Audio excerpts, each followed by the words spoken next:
Subscribe now and press the bell icon. Never miss an update.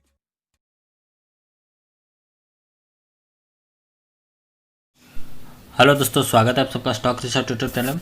दोस्तों आज हम बात करेंगे तो गवर्नमेंट ने जो अभी नया फैसला लिया उस फैसले के बारे में। तो गवर्नमेंट ने जो फैसला लिया उसमें इन्होंने एसी के इंपोर्ट के ऊपर रोक लगा दी है, यानी कि अभी जो पूरी तरह से तैयार एसी बनेंगे उनका इंपोर्ट जो है अब इंडिया में नहीं होगा। तो इससे अंबर एंटरप्राइजेज और बाकी जो 4-5 एसी मेकर्स कंपनी उनको काफ़ी ज़्यादा फायदा होगा। तो आज हम बात करेंगे अंबर एंटरप्राइजेज। तो सुबह जब ये न्यूज़ आई तो अंबर एंटरप्राइजेज के अंदर 15% का अपर सर्किट भी लग गया था, उसके बाद थोड़ा सा नीचे आके बंद हुआ है। तो इस न्यूज़ के बारे में पूरा देखेंगे। तो अंबर एंटरप्राइजेज में आपको कितना फ़ायदा हो सकता है उसके बारे में भी बात करेंगे। तो वीडियो को लास्ट तक जरूर देखना। जो भी नए लोग हैं प्लीज़ चैनल को सब्सक्राइब कर दीजिए, और भी किसी शेयर के बारे में जानना चाहते हैं प्लीज़ चैनल के नीचे कमेंट कीजिए। तो आप देख सकते हो यहाँ पे directorate general of foreign trade ने जो है एसी के इंपोर्ट के ऊपर बैन लगा दिया। ओके, तो इसके साथ ही तो जो ऐसे बनाने वाली कंपनीज जिसके अंदर वोल्टास है, ब्लू स्टार, जॉनसन्स, हेवेल्स जो कि लॉयड के नाम से ऐसी बनाती है, और जो अंबर एंटरप्राइजेस है उसको सबसे ज़्यादा फ़ायदा यहाँ पे होने वाला है। तो जो न्यूज़ थी वो मैंने बता दी। अब देखते हैं अंबर एंटरप्राइजेज में आपको और कितना गेन मिल सकता है। तो यहाँ पे जो गवर्नमेंट ने ये डिसीजन लिया उसकी वजह से तो डिपेंडेंसी चाइना और थाईलैंड से जो एसी आता था उसकी कम हो जाएगी। तो यहाँ पे हमारा जो इंपोर्ट काफ़ी कम होगा, जिससे देश को काफ़ी फ़ायदा होगा। तो एसी के यूनिट्स जो है यहाँ पे 28 से 30% का यहाँ पे एसी के यूनिट्स इंपोर्ट हो रहे थे पहले, जो कि अब कम हो जाएंगे। तो इससे देश को भी फ़ायदा होगा। तो आप देख सकते हो यहाँ पे आज अंबर एंटरप्राइजेज और बाकी सारे एसी बनाने वाले शेयर्स हरे निशान पे बंद हुए, तो काफ़ी ज़्यादा तेज़ी यहाँ पे दिखने को मिली। तो सारी कंपनी को फ़ायदा तो होगा ही। तो आप कैसे इस अपॉर्चुनिटी का फ़ायदा उठा सकते हैं उसके बारे में भी बात करेंगे। तो NSE पे देख सकते हो आज के कारोबार के ये 16 अक्टूबर अंबर एंटरप्राइजेज के बारे में बात कर रहे हैं। तो 8.60% की यहाँ पे तेज़ी दिखने को मिल रही। 2170 रुपये के ऊपर क्लोजिंग हुई। तो आज ओपन हुआ 2095 के ऊपर, यानी कि 100 रुपये गैप अप में ओपन हुआ, और हाई इसने बनाया 2228, जो कि नया 52 वीक हाई है। तो कंपनी अभी 2-3 साल पहले लिस्ट हुई। 16 अक्टूबर 2019 को 900 रुपये का था, जो कि अब वहाँ से लगभग 2.5 गुना हो चुका है। आप देख सकते हो एग्जैक्ट इसी देश को आज की डेट ही है ये भी 16 अक्टूबर 2019, और आज 16 अक्टूबर 2020 ऑलमोस्ट 2.5 गुना के आसपास हो चुका है। तो आज देख सकते हो क्वांटिटी ट्रेड हुई लगभग 8,33,678 शेयर्स, डिलीवरेबल क्वांटिटी 1,59,662। तो 20% के आसपास डिलीवरी।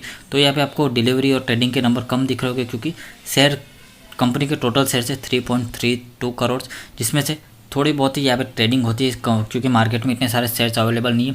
44% प्रमोटर के पास है और पब्लिक के पास 10-20% ही है। तो 10-20% यानी आप समझ लीजिए 60 लाख शेयर्स मार्केट में है, और इसके अंदर ज़्यादा ट्रेडिंग नहीं होती, क्योंकि कंपनी जिस सेगमेंट के अंदर काम करती है उसके बारे में आप जानोगे तो आप भी इस शेयर को बेचोगे नहीं। ओके, तो इस शेयर को आपका बेचने का मन नहीं होगा, क्योंकि लॉन्ग टर्म में ये शेयर जो है आपको काफ़ी अच्छा रिटर्न दे सकता है। तो आप देख सकते हो अंबर एंटरप्राइज की जो वेबसाइट है उस पर आप देख सकते हो यहाँ पे कंपनी काफ़ी तरह के एसी बनाती, और ये कंपनी एसी अपने नाम से नहीं बेचती। ओके, कंपनी जो है कॉन्ट्रैक्ट मैन्युफैक्चरिंग करती है, यानी कि किसी और कंपनी के नाम से ये एसी बनाती। तो कंपनी एसी बनाती है और उस पर मार्क जो है किसी दूसरी कंपनी का। तो कंपनी के कस्टमर आप यहाँ पे देख सकते हो इसूजू, महिंद्रा, कैरियर, गोदरेज, हिताची, तो ब्लू स्टार, तो काफ़ी बड़े बड़े कस्टमर यहाँ पे है कंपनी के। LG भी है इसके अंदर, महिंद्रा भी है, तो बड़े कस्टमर्स है कंपनी के पास। तो ये सारी ऐसी जितने भी बनती है तो उसमें से काफ़ी ज़्यादा ऐसी जो है अंबर एंटरप्राइज बनाती। सिर्फ कंपनी का नाम दूसरा यहाँ पे दिखाई देता है आपको। तो कंपनी का जो है कस्टमर बेस काफ़ी बड़ा है, और काफ़ी ज़्यादा फ़ायदा कंपनी को हो सकता है यहाँ पे, क्योंकि एसी के इंपोर्ट पे यहाँ पे सरकार ने बैन लगा दिया। तो यहाँ पे सिर्फ एसी के इंपोर्ट पे बैन लगा है। तो एसी के जो भी दूसरे पार्ट्स आते हैं तो उस पार्ट्स को तो इंपोर्ट करना ही पड़ता है, तो उस पर अभी बैन नहीं लगा। लेकिन हालांकि कोशिश ये की जा रही है कि उन पार्ट्स को भी इंडिया में बनाया जाए। तो मेक इन इंडिया का सपना यहाँ पे थोड़ा बहुत पूरा होता दिखाई दे रहा है। रिटर्न्स की बात कर रहे तो आज रिटर्न देख सकते हो आप, एक दिन में 9% की रिटर्न, एक वीक में 16.5% तेजी, एक महीने में 8%, 3 महीने में 48% की रिटर्न, 6 महीने में पैसा डबल कर दिया है, ईयर टू डेट में भी पैसा डबल कर दिया है, एक साल में 138% की रिटर्न, और 2 साल में 136% की रिटर्न। तो ज़्यादा पुरानी लिस्टिंग नहीं है, 2 साल पहले ही शेयर की लिस्टिंग हुई है। तो शेयर होल्डिंग पैटर्न जैसे मैंने कहा, प्रोमोटर के पास 44% है और एक भी शेयर यहाँ पे गिरवी रखा हुआ नहीं है। फ्यूचर फंड के पास 6.5% है, FIS के पास भी यहाँ पे 13% है, और बाकी सारा पब्लिक के पास है तो 36%। तो कंपनी की अगर आप रिटर्न ऑन इक्विटी और रिटर्न ऑन कैपिटल एम्प्लॉयड देखें तो अच्छा है, थोड़ा कम है, लेकिन जो कॉन्ट्रैक्ट मैन्युफैक्चरिंग का बिजनेस है उसके अंदर ये कम ही दिखने को मिलता है ज़्यादातर। तो यहाँ पे ज़्यादा कंपनी के ऊपर रिस्क भी नहीं है और कंपनी के पास ज़्यादा पैसा भी नहीं है, तो ये ठीक ठाक है। कॉन्ट्रैक्ट मैन्युफैक्चरिंग के बिजनेस में ऐसा दिखने को मिलता है। सेल्स ग्रोथ और प्रॉफिट ग्रोथ देखें तो काफ़ी बढ़िया है। एक साल में सेल्स ग्रोथ 37% से बढ़ी है, 3 साल में 24% और 5 साल में 22% से बढ़ी है।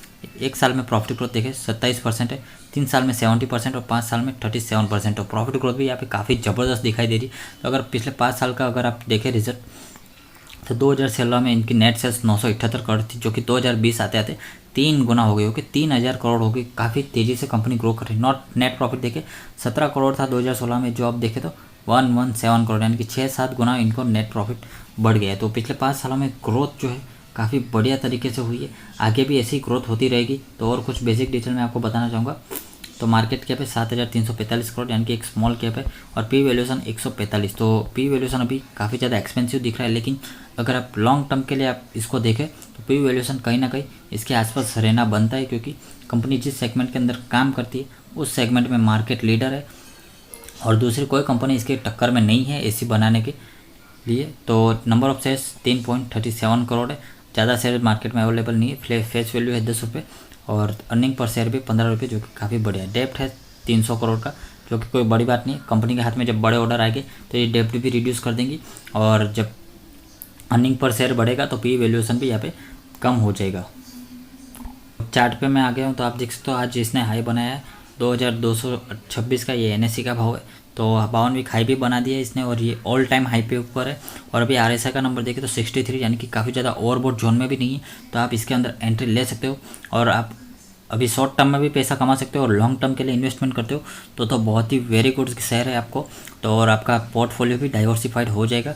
तो इन्वेस्टमेंट करने से पहले एक बार अपनी स्टडी जरूर कीजिए और अपने फाइनेंशियल एडवाइजर से भी एडवाइस जरूर करना। तो अभी ये ओवरबॉट जोन में नहीं, तो अगर आप मंडे को माल खरीदते हो और तो फिर आपको आरएसआई देखना बनता है, क्योंकि अगर ओवरबॉट जोन में हो जाए तो वहाँ से थोड़ा बहुत गिरावट यहाँ पे आ सकती है।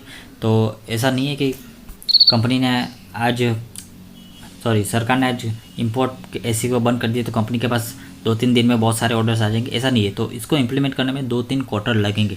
तो धीरे धीरे क्वार्टर ऑन क्वार्टर इसका रेवेन्यू बढ़ता जाएगा, नेट प्रॉफिट बढ़ता जाएगा, उस तरह से शेयर प्राइस जो है इंक्रीज़ होते जाएगा। तो लंबी दूरी के लिए अगर आप इन्वेस्टमेंट करते हो तो काफ़ी बढ़िया फ़ायदा यहाँ पे हो सकता है।